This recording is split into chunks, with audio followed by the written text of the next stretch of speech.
As you might know, I'm the Super 70s sports guy. My special guest on the Ricky Cobb Show is Super 70s Sports, which means I've just welcomed myself to the program. Ladies and gentlemen, I've looked into the future, and you will not believe this. How familiar does that Easton aluminum bat look? I can certainly tell you that I cranked my first ever Little League home run. And we know now that he was coked to the gills and he was actually people between at bats. And now, a man who still puts Kool-Aid in the ice tray, Ricky Cobb. Oh, yeah, and welcome, you sweet bastards.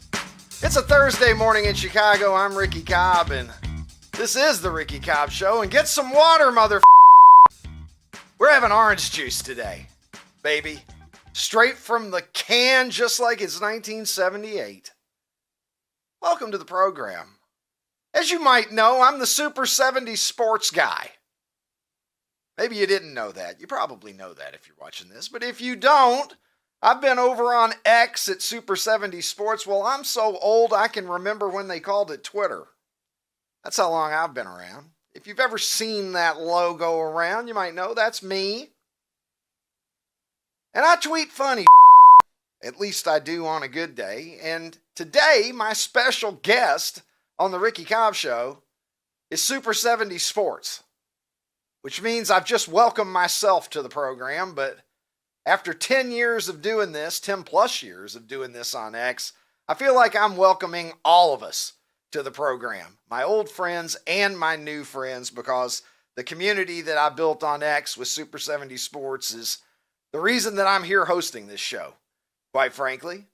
And today we're going to take a look at some of our favorite tweets from through the years, and they're interspersed throughout the program today. Here's one that I tweeted just this morning. Based upon this bat that we retrieved at the crime scene, we believe the suspect to be a 12-year-old from 1984. How familiar does that Easton aluminum bat look to those of us of a certain age? I can certainly tell you that I cranked my first ever Little League home run with one of those sweet Easton bats right there in 1983. The Took handle was William smooth. Reed of the Giants deep to center field. Real home run, not ground rule. Light as a ruled. feather. Well, we didn't have fences, dude, that were made for children at my Little League field. So if you hit it over an outfielder's head, Rolled for that was miles. the object. Yeah, but it was a real homer. It wasn't like a 3 fucking error, ground ball homer. Speaking of homes, home to a meth dealer? No. That's the residence of the best goddamn private investigator in the state of California. I speak, of course, of the great Jim Rockford. Living there. Keep costs down. There's different ways to achieve wealth in this world. You can make more money, or you can spend less. And Jim Rockford certainly knew how to cut corners as he was making $200 a day plus expenses back in his era, trying to deal with whatever problems that Angel was bringing to him any particular week, and figuring out what hot chick he was gonna hook up with was also an important consideration for Jim Rockford. How about these, man? I know some of y'all remember crack cocaine. The shit that they're selling now, it's not even in the same stratosphere as this stuff. They brought it back. I got excited. I saw one of these cans in the grocery store a year or two ago, and I was like, oh my God, did the best part of my childhood just come back? Is this the blast from the past that I've been waiting for 30 fucking years? And nah, not so much. Not so much. Ricky, They're you and not I as have good. talked Ronnie, about this. I know. The cold, Yes. the You put 'em life in the hack. refrigerator. Yep, put them in the refrigerator. These things Yeah. cold, it accentuates the flavor by 10 times. How did we both know that? See, I thought that was just something that I came up with that was my weird thing. And I think that you kind of thought that also. And then we were like the Spider-Man meme. I'm wondering if my mom made our lunches the night before, and so they were in the fridge, so like she didn't have to worry about it in the morning. And maybe that's why. And because I was a fat ass, I'd Maybe probably that's what it is. maybe I'd eat the cheese puffs before I even got to school. I can't remember why, but Yeah. Maybe she was trying to pass it off as a frozen dessert, Ron, due to the extreme poverty that you guys were living in. Couldn't even afford a goddamn hot apple pie from McDonald's. How about this? Jose Canseco in 1988 made history. Those of us who remember it know what a big deal 40-40 was. I know Shohei Ohtani just blew through that like a fucking stop sign in a rural town with no police around. And now we're like, oh, whatever, 40-40. But 40-40 in 1988, I assure you, was the biggest fucking deal going in baseball, if not sports. But Darryl Strawberry, I would submit to you, had a 39-36 season.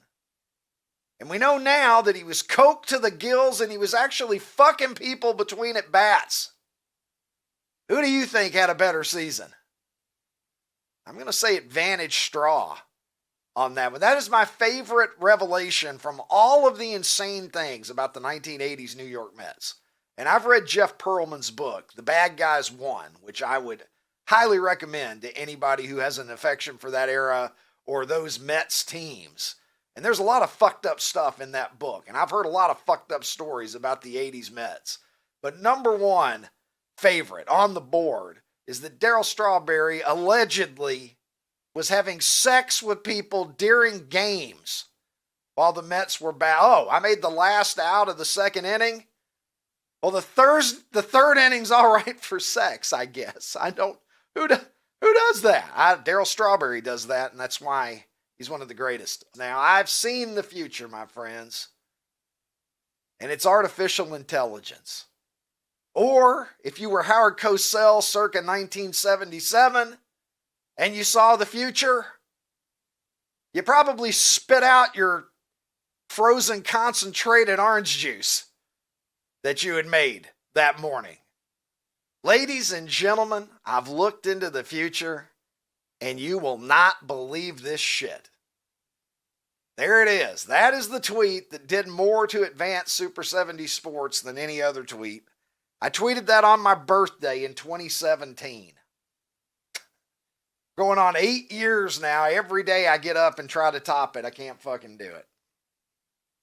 But I try. That's where the bar has been set. That thing went around the world at a time when a lot of people had no idea what Super 70s was. It was still a young account. Certainly nobody knew who the hell Ricky Cobb was. But that thing ended up being everywhere. In the summer of 2017 and beyond. You still see it circulating around now on Facebook and other platforms. And, it's a nice throwback memory. But, man, what were the odds? You got the greatest running back in the NFL at that era, the only man at that time who had ever run for 2,000 yards. He was a movie star even while he was still in the NFL. And then you've got Bruce Jenner. 1976 Olympic decathlon champion. He did it at Olympic Stadium in Montreal. He was on everything at that time, man. Megastar. And to think, you're standing between a double murderer and a woman. Howard Cosell. You can't make it up. Right there. A woman and a double murderer. I'm not sure which is more shocking. Probably the fact that Bruce Jenner is a woman now. To be honest with you. Although I still can't get over the fact that OJ ended up having the trajectory that his life had. That guy was a hero. We all loved him. Everybody loved OJ. Thanks for watching. And don't forget to like, comment, and subscribe on the Ricky Cobb Show channel right here. You know, as the Super 70 sports guy for over 10 years now, I've become a bit of an expert on certain topics. And among them is the hairstyle that maybe defines all of the wild hairstyles of the 1970s, the Afro.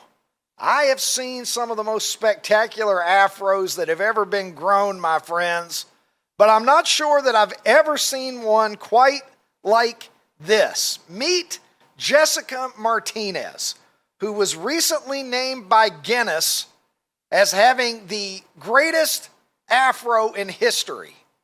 And there it is. It measures 6 feet, almost 3 inches in circumference. They measure afro prodigiousness by circumference, I have learned in learning of Miss Martinez. She hails from New York, and apparently the day that this photo was taken by the Guinness World Records people, there was a breeze, Ron. It appears to me. I'm not a meteorologist, but I think it was windy that day. Yeah, dude, that thing is spectacular.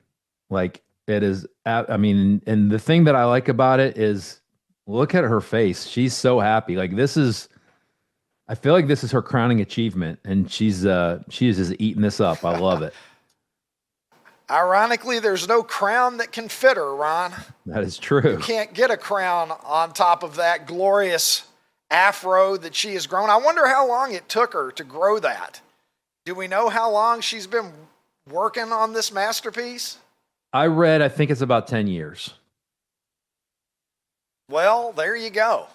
A decade of commitment yielding, obviously, the intended result. She is, as Ricky Henderson said when he broke Lou Brock's record and he held the base over his head, he said, "Today I'm the greatest of all time. Julius Erving was great. Darnell Hillman was great. But today, Oscar Gamble was great." In fact, Oscar Gamble was really great. This gives us an opportunity to reflect back on some of the great afros of the 1970s. And Oscar Gamble, for me, probably my 1970s top afro guy. His afro was so great, he used to take batting practice in a visor, Ron. Probably only wore a baseball cap when he was mandated to do so by the American League, I have to think. When you've got a fro like that, you don't want to contain it under a baseball cap. No, you want to show it off. Was popping off all the time. Yeah, look at that thing.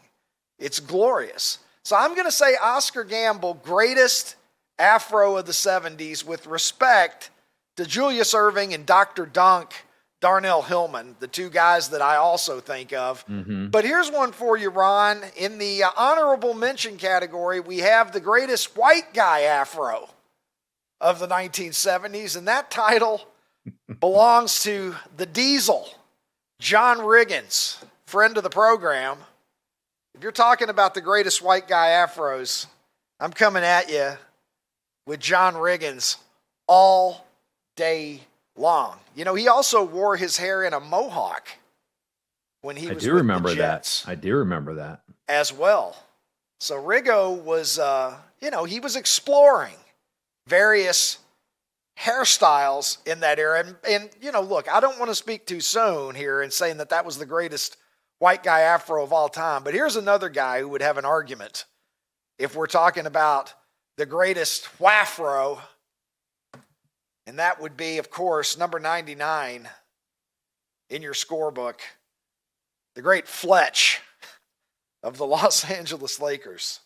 6'5", 6'9", with the fro, of course, as Chick Hearn reminded us all those many years ago.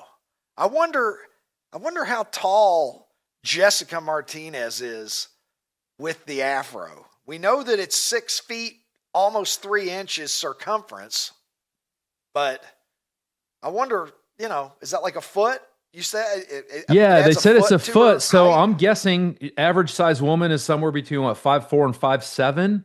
So let's just say she's 6'5". Ronnie T-shirts, Ricky Cobb Show senior female adult growth correspondent, pegging the average woman, just pulling that right out of your ass. But it sounds plausible. I think I'm probably right. To me, Ron. This is the greatest afro. Look, it's almost lost its afro shape. I don't know. Does she get deduction points for it getting just a little unruly here? The wind blows and it almost doesn't even look like an afro. anymore. I'm just saying, is bigger always better, or is it a combination of size and, the shape? Because I always have liked a circular afro myself. Well, Prince had a really good afro at one point, and it was very circular. Guinness gave her this record. I mean, I feel like you are the Super 70s. I mean, if Super 70s wants to bestow the greatest afro to somebody, then you can use your own criteria. And so maybe you will say, I need it to be as a perfect circle. Like if you're going to get the award from me, these are my criteria. I need it to be more of a sphere. It needs to be a sphere, or at least closer than this. Now, again, I'm assuming that's like a gale of wind there. Like there's like a 12-mile-an-hour wind that's just puffing up here as she's getting her photo. And if she's walking around all day like that, it might be the biggest, but that doesn't necessarily make it the best. And as Lori has told you many times, Ron. Listen, don't rain on Jessica's parade. Don't rain on Jessica's parade. That's all I'm saying. Well, I'm just saying, well, listen, there are other contenders. How about, for instance, the greatest female afro of the 70s? They kept it in the Gamble family, Ron. Take a look at this. There's Oscar Gamble's wife. And when I saw this for the first time, the caption wrote itself. I said, are you kidding me? Oscar Gamble has the second best afro in his own marriage? It's like finding out that Mrs. Claus delivers the gifts. Yeah. I named this man the great. Now look at the shape of hers and tell me that her afro doesn't have a compelling argument to be better than Jessica Martinez's. Again, based off of your criteria, yes. Like you're adding the spherical element to it. Well, if it's not spherical, like at what point does it cease to be an afro?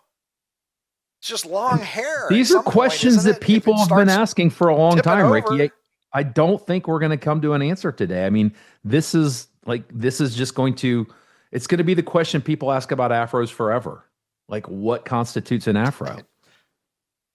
It is. They're going to be so many schools of thought. Historians will be contemplating that. That's right. For generations after we're gone, Ron, that question is going to happen. But Ronnie, we have reached the moment now where, well, I guess that it's good that I've already been sort of warmed up. I've been fluffed a little bit by the WTF element of this particular conversation. But it's now time for me to tilt my head slightly and officially say, what the fuck, Ron?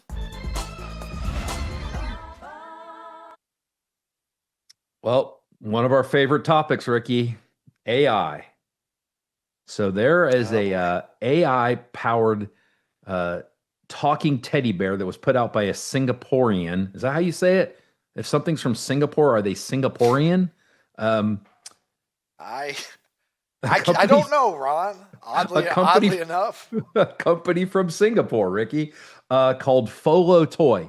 So they put out this bear. Now they're having to remove it from the ability to be sold because a organization called Researchers for the Public Research Group, I guess they do these things. They wanted to see, okay, what can this thing do? And just way too easily, the teddy bear was able to just dive deep into sex, spanking, BDSM, all kinds of other things. Ron, first of all, Singaporean is correct. Tim tells me in my ear. So look at you. You're dropping women's height. You're dropping what you call people from Singapore. Just, you're like fucking Rain Man today. But look, I don't want to turn the attention away from sex, heaven knows, Ron, but I couldn't help but notice that in the caption to this photo of that adorable teddy bear, it said that he was also giving counsel on where to find knives. Well, that's concerning also. That. Perhaps more so. Okay, I'm sorry. I was going to get to that. Steal your thunder. No. Right. Listen, this is not this is called WTF Wrong, but this is still our segment, Ricky. So this is fantastic. So yeah, this just very easily they were able to get this bear just to deep dive into whatever they talked about. So they clearly recommended, like, we can't have this thing out there, because the second we ask it a very mundane question about sex, it starts going into deep dive on spanking and BDSM. And then also it can tell you, like, hey, the best place to find sharp knives in your house is here. So this $99 bear called Kuma. Your parents go to sleep at night. Your parents go to sleep at night, and the sharp knives are on the counter. And you need KY jelly if you want to take it in your butt. What kind of a deviant Teddy? How is it programmed to say any of these things? It's not. They use Chat GPT. Like no, it's powered by Chat Oh, my GPT God. and OpenAI. So it's just That's the first mistake. yeah. I thought So- that it was just going to be able to do limited. Don't they have like a kid-safe You would version think. of AI? You would think, Ricky. We're doomed. Ron, we're doomed. We are doomed. Absolutely doomed. When we have teddy bears telling people where the knives are and how to perform various sex. Have you ever heard of a Cincinnati bow tie? Well, let me tell you what that is. I haven't. What is it? Look it up, Rod. I don't know. Look it up. Rusty trombone. Abe Lincoln. I don't know what that is. All right. Well, we'll have a conversation later. I'll tell you Abe Lincoln later. We'll exchange notes. Yeah, I'll tell you Okay. Abe Lincoln later.